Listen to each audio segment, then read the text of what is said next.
Good afternoon, everybody. AJ Simmons here, and I'm glad that you were able to join me again for our Lunch with the Entrepreneur. Today we have a good one. We have Miss Ciara can cook. Her real name is Ciara Turner Kelly, but I call her Ciara can cook because that is the brand that she's built. She's a chef, and she's also an entrepreneur in other forms. And you can go ahead and take a listen here and see what she has going on. So let's call her up. Oh, now, all right. So everybody, I got Miss Ciara can cook on the line. Her real name is Ciara. I'm sorry, it's not Turner. Ciara Kelly. LeVar. I don't want LeVar to come get me. So I want to thank you for being on with us, and I'm gonna jump right into it. I ain't even gonna let you talk until you answer this question. How you get started? What's your story? Oh man, can you hear me okay? I can hear you. I can hear you. Okay. Um, my story. Wow. Little brown girl from a small city in Virginia called Portsmouth. Hmm.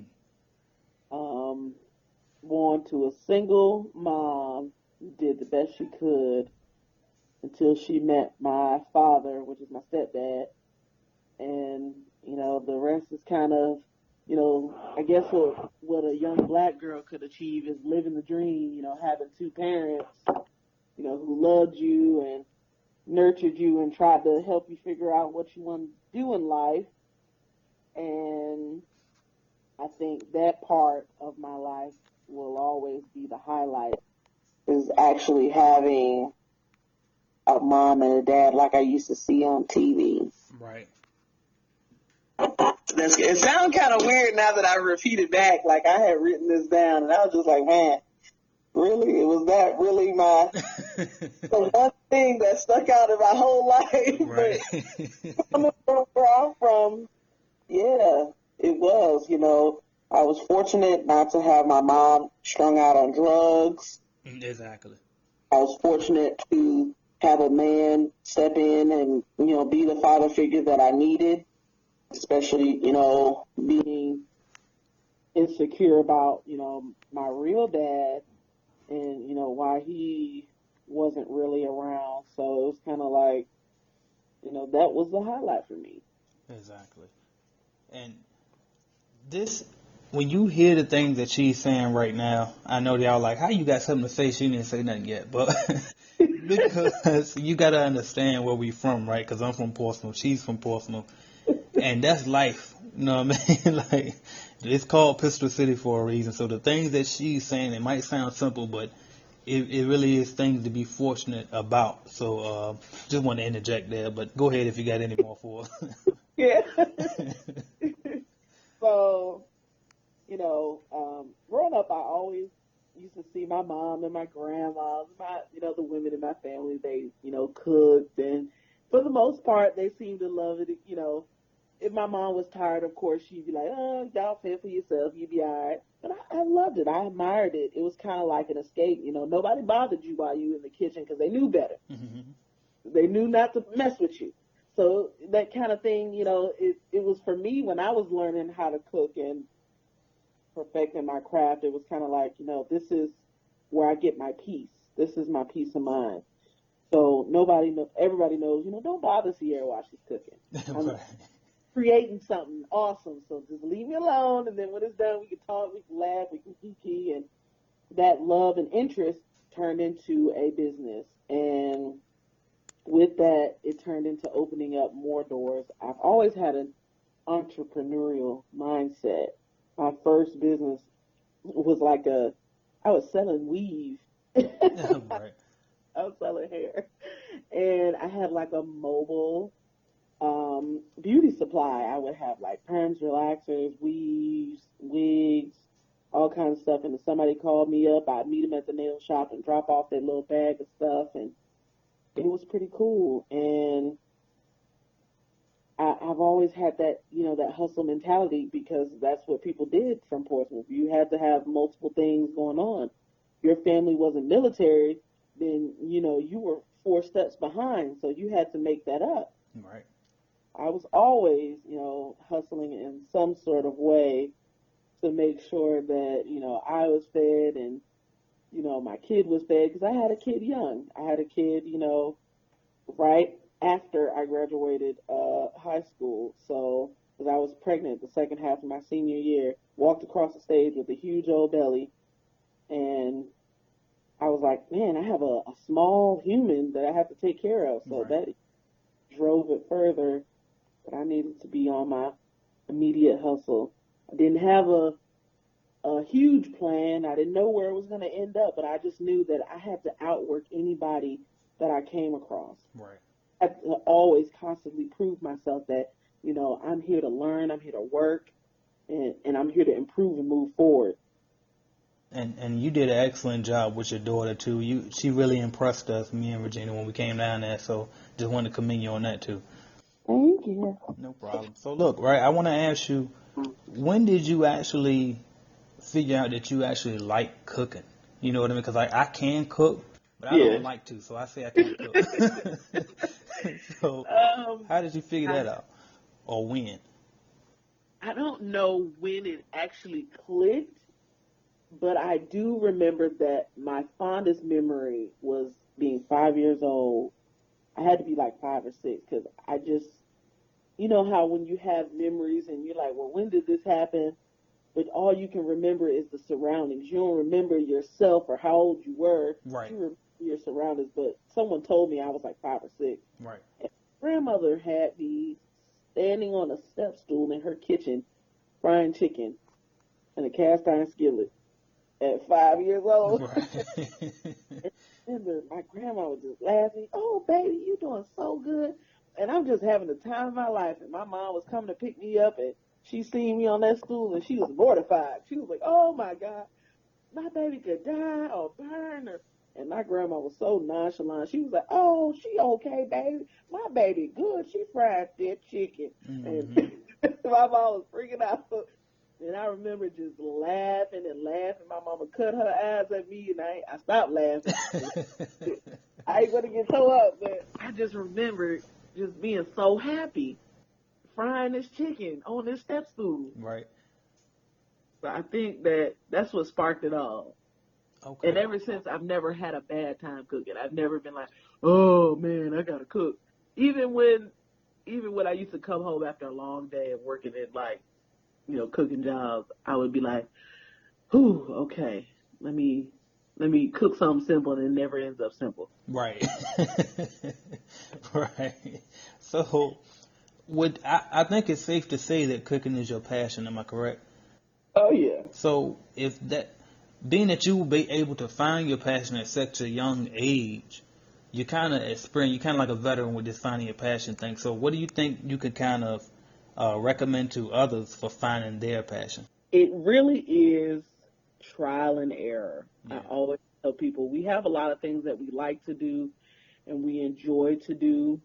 And, don't get me wrong, cooking is very much my passion, but, teaching and sharing it will always be my purpose. Right. Exactly.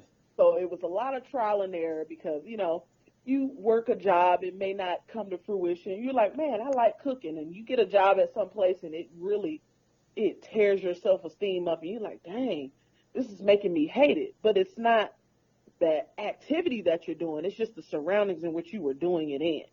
Right. So it's a lot of trial and error.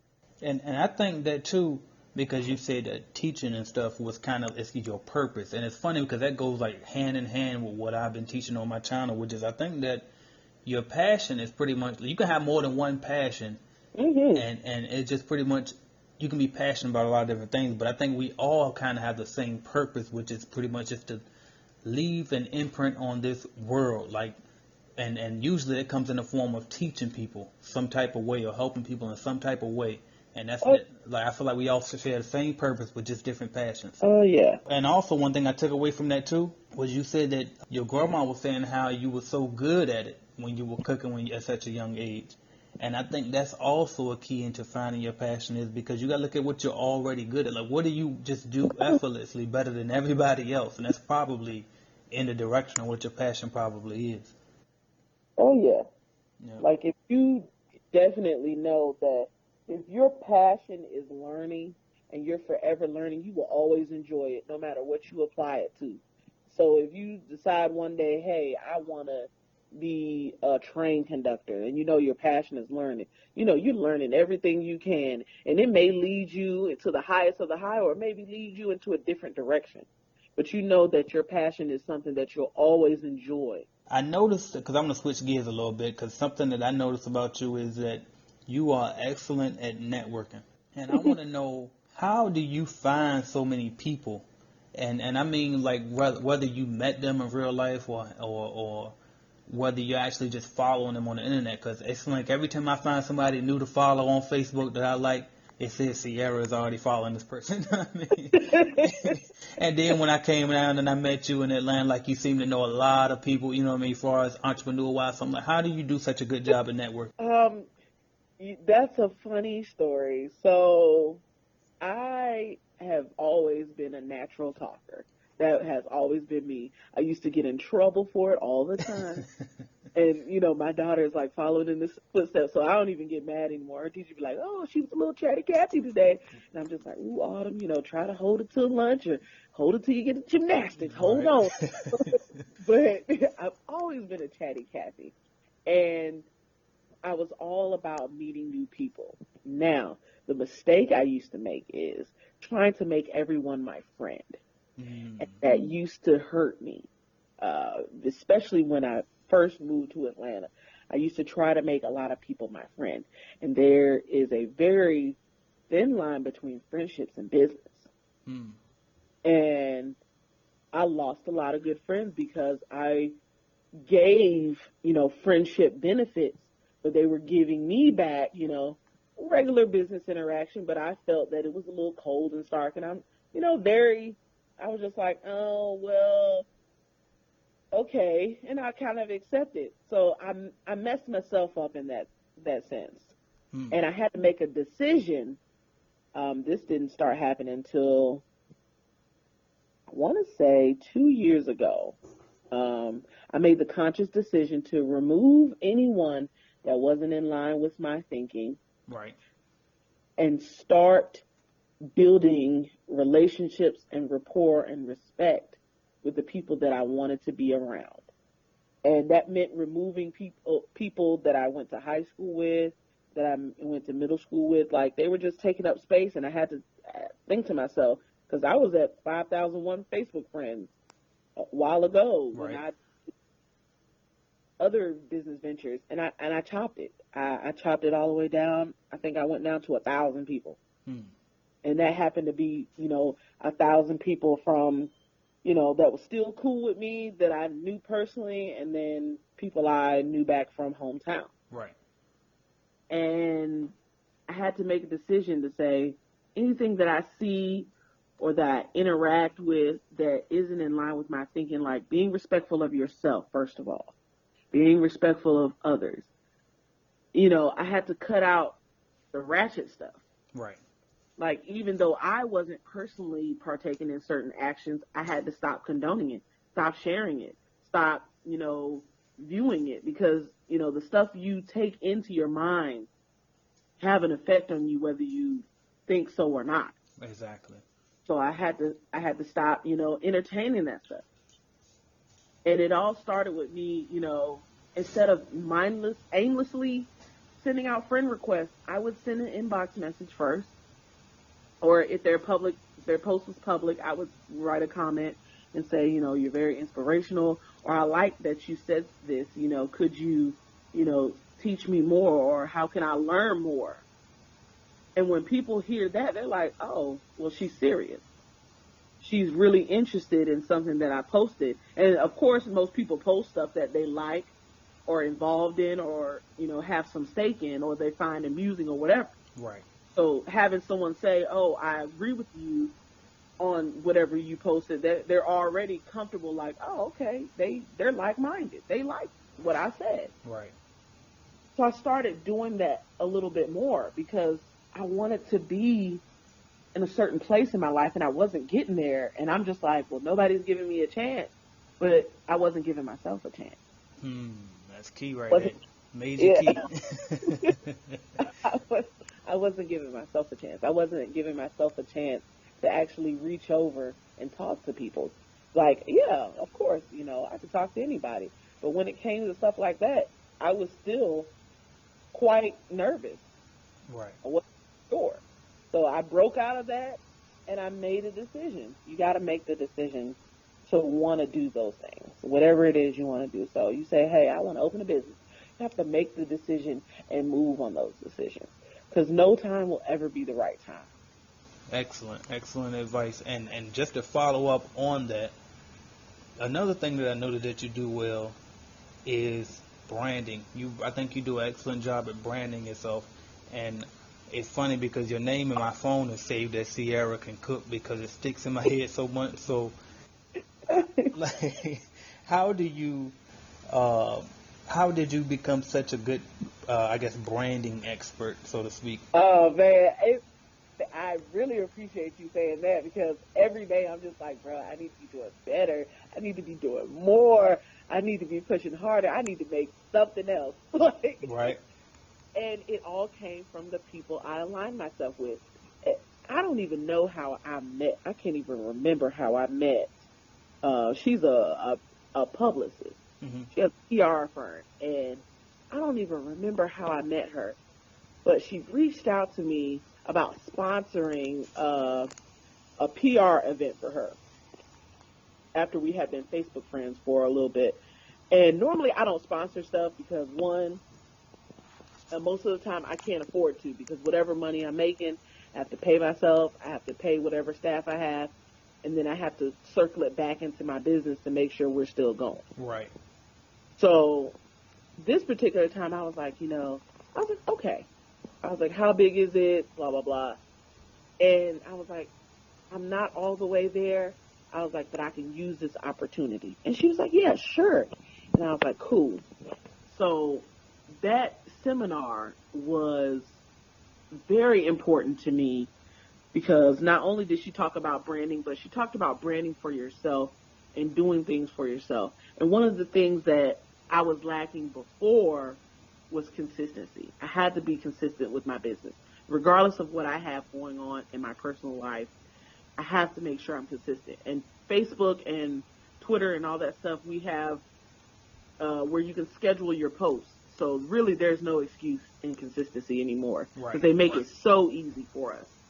And I had to be diligent. I had to have conviction in what I was doing. I couldn't just give it a half effort and let that be it. I have to give it my full effort because I was giving these jobs my full effort. Why couldn't I give my own business and myself my full effort? Exactly. And speaking of branding, I know that you have the brand Ciara Can Cook, but I also seen that you have cousin Ciara that looks like that you were building, and also Ciara and Company. Kind of educate me a little bit on those two brands, or if they're one and the same, or exactly what's going on with it. So Ciara and Company really is when you start opening businesses and you have all these different businesses. Ciara and Company is the big umbrella to the other things that I have. So that just keeps it easy for my taxes. And it keeps me, if for some reason in the future that I blow up and become like a Food Network giant or something like that, that I have the legal backings to have majority ownership in those smaller ventures. Gotcha. So that's what Ciara and Company was. Cousin Ciara was me not outside of the food being, a chatty Cathy, just talking about regular stuff, whether it's advice, whether it's the weather, whether it's, business tips, whether it's, regular rants or stories about my life that, man, you would like, what? She went through that? I'm like, yeah, man, it was rough. But Cousin Ciara was just kind of me just sharing the interesting parts of my life for people that want to know, because a lot of people ask. Yeah. A lot of people ask. You've probably seen it. People from our old hometown talk about how so many of us from Portsmouth are making it, doing it, and, wish they would have stayed on a certain path. And I was like, man, I wasn't even on a path. Right. Like, I moved to Atlanta out of desperation almost because it was not working out. Regardless of how hard I was trying, I was like, I need to make a move and it needs to happen now, Right. or I'm gonna just perish. It's gonna all fall down. So when I was down in Atlanta, right, Uh-huh. and I noticed that you had your brother working for you as well as another assistant. Uh-huh. And so I'm just assuming that you don't pay them like a full-time salary. And I Right. heard you mention touch on it a little bit earlier in this conversation. Uh-huh. How do you get people to work for you with such dedication, even though you're not able to pay them full-time quite yet? Do you think it's like because of they believe in you that much, or is it really that you think they're just kind of doing it for the money that you do pay them, or how do you kind of go about that? So it's a two-way street. Of course, they're going to believe in me like my assistant. She is wonderful. She is from Milwaukee, and she is like the bee's knees. She's a culinary student. I think she took some time off, but she was a culinary student. And the one thing that stood out with me when I first interviewed her was just her passion. She was like, this is what I want to do. This is what I believe in. This is what's right. And I was like, man, I believe you can do it. And she was like, I've never met somebody so down to earth who's doing what they said they were going to do. And I was just like, that's how you should carry yourself when you start your business. Like, my promise to her was to grow her outside of working for me, showing you that you can do what you want to do. And if it's owning her own pastry and coffee shop or whatever, but she showed me, different business models and stuff, I'm encouraging her to do that. I'm encouraging her to hone her craft, to follow her dreams.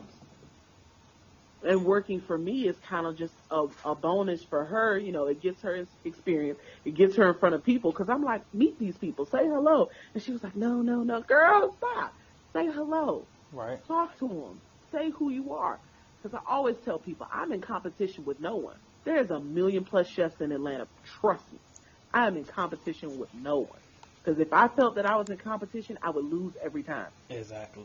And so it's a two-way street of respecting the person where they are, what can you contribute to their journey in life? Because you want to send a person off better than what they came to you with. and it's funny because I get this employees kind of the same way, and I always have other franchise owners asking me or telling me rather, there's no good help out there. How do you get people that's like good employees working for you? And I try to explain to them, I don't want to sound arrogant, but it's just a lot of times people just want to work for me, just to kind of be around me. And it sounds like you kind of use that same strategy. It's just the fact that they can kind of, it's almost like an energy that they can feel. You know what I mean? Like, that person is successful, and if I can just get around that person, it might put me in a better space. It definitely is. And it developed a great friendship. And, my brother, I'd known him, wow, like, I call him my brother. He's my play brother. But I've known him since I first moved to Atlanta when I was, promoting parties. And he was like, man, you were always hustling. You always had something going on. You always, you're trying to get the next best thing. And I was like, man, you got to survive. Right. You got to survival. He was like, but you never disrespected anybody. You never shortchanged anybody. You never stiffed anybody. He said, a lot of people can't say that. And I was like, well, I wouldn't want to be like that. I don't want nobody to stiff me, even though I've been through that. Right. But I was like, I don't want nobody to do nothing like that to me. And I said, regardless of the losses I had to take, I said, I still had my integrity. And people remember that because Atlanta is a lot smaller than people believe. It's as simple as that. Yep. So what habits do you think that you have that separate you from like the average person? Because I feel like you're successful. If I didn't, I want to ask you to come and speak to us. But what do you think are your habits that separate you from the masses? Deciding on positivity. Like, of course I'm going to have my bad days. Of course I'm going to be stressed. Of course I may even miss a meal. But I've decided that I'm going to be positive, and I'm going to be happy with where I am and where I'm going. And I think a lot of people miss that. They let the bad consume them to the point where it drags them down. Right. They let it burn them out. Like, you got to remember to, self-preservation. You got to take care of yourself. Because I don't want to be that little old lady that spent so much time making money that now I got to spend all the money to try to, be healthy and get some more time. Right. I've got to preserve self. And I think that's where a lot of people mess up. I agree. There's nothing wrong with the grind. There's nothing wrong with working hard. But there has to be a balance. I missed almost a quarter of my daughter growing up because it used to be all about the grind, work. And it was like, wow, I missed key moments of my kid's life because this is what I thought I was supposed to do. So when I decided to be positive, a lot more things happen. And I'm just like, well, why? I don't even think I deserve that. It's like, no, you're attracting what you're putting out. You're putting out positivity. And people are like, oh, wow, nice to meet you. What do you have going on? And I'm just like, well, who told you about me? How did this happen? Right. So I think that's what sets me apart of a lot of people. And I think a lot more people in general, but Black people especially, you have to decide on positivity. And I think that's just the truth. You know what I mean? That's absolutely positively the truth.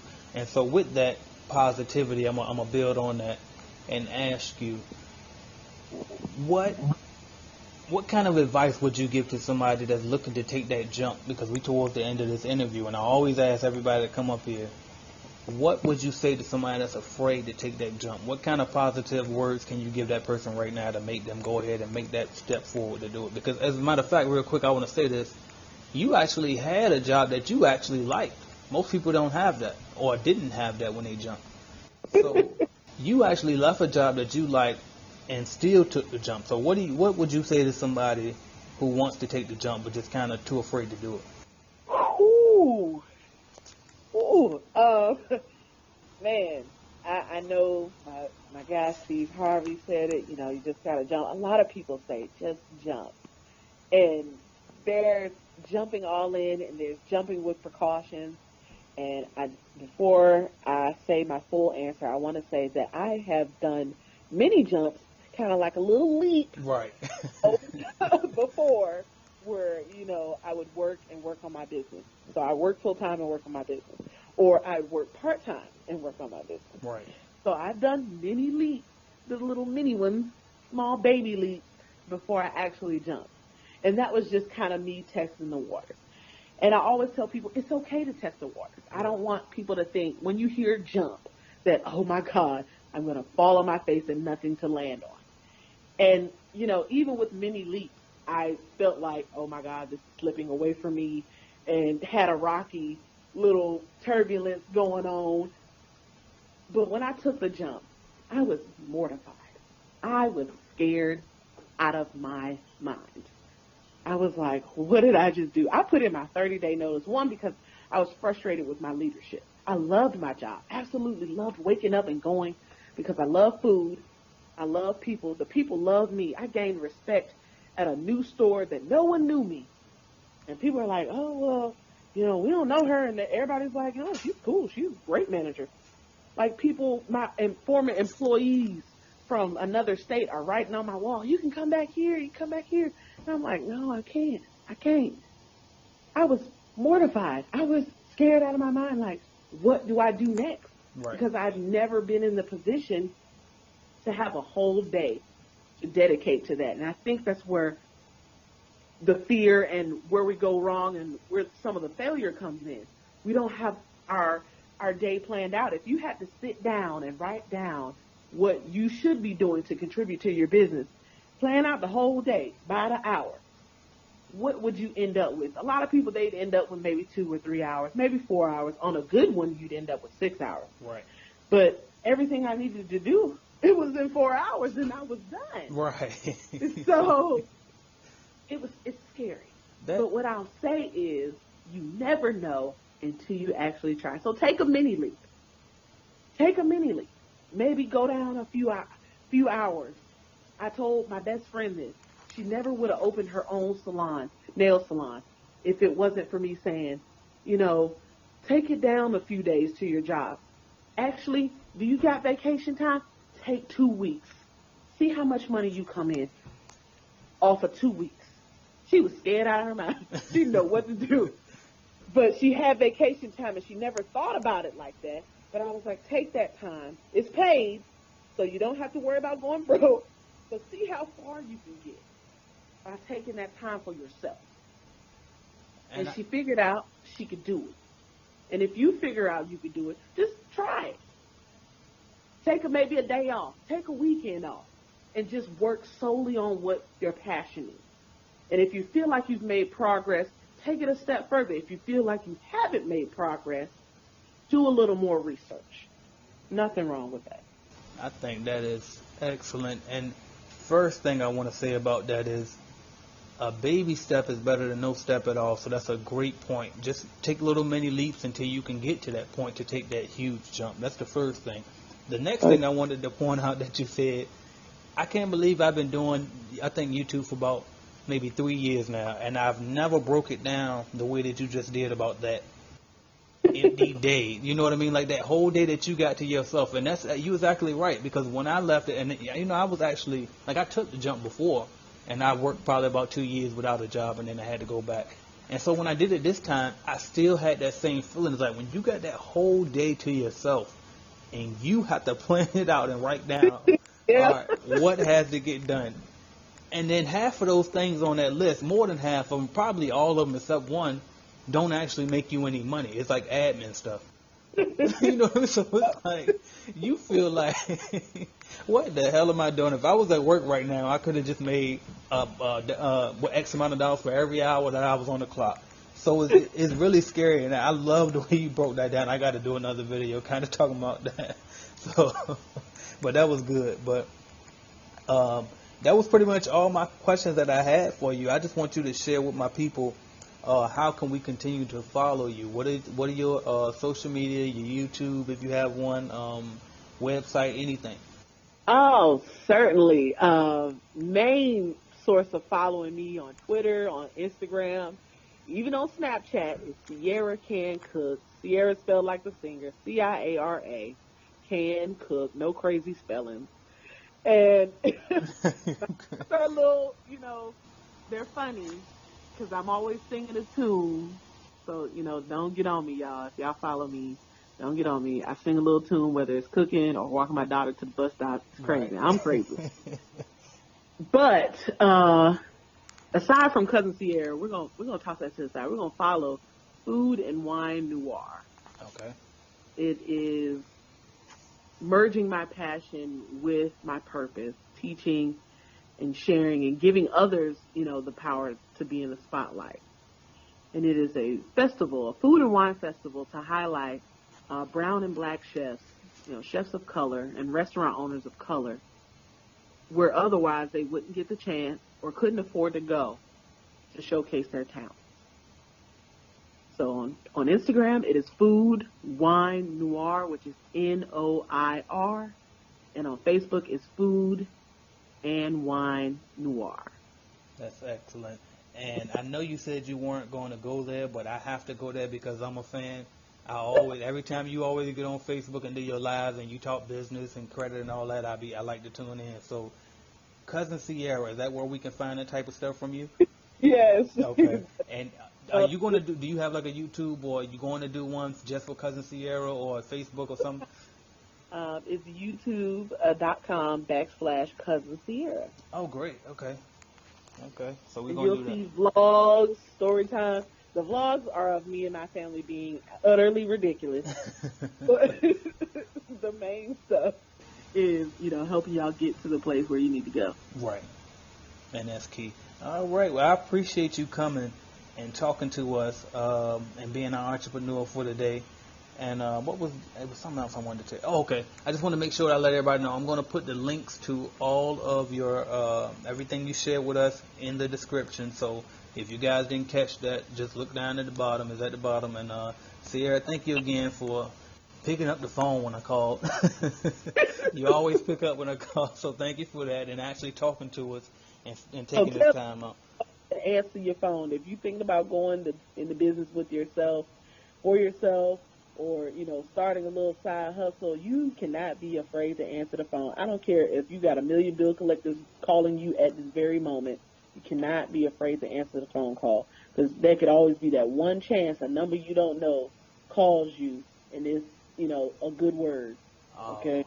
That's so key. Always answer your phone. That's so key, and I had to learn that the hard way because I didn't want to pick up for them bill collectors. But I said, you know what? If it's them, I'm either going to hang up or tell them I ain't got it today, try again next time or something. But you don't want to miss that important call, though. Right. If it's a bill collector, you know what? If you got to go into a spiel or, be like, oh, I don't know that person, or wrong number, or whatever you got to do, you say that once they get on the line. Right. But always answer your phone. Always. Thank you. Thank you again, Ciara. I really appreciate it, and I'm going to keep in touch with you. I'll talk to you next time. Okay. All right. Thanks. Bye.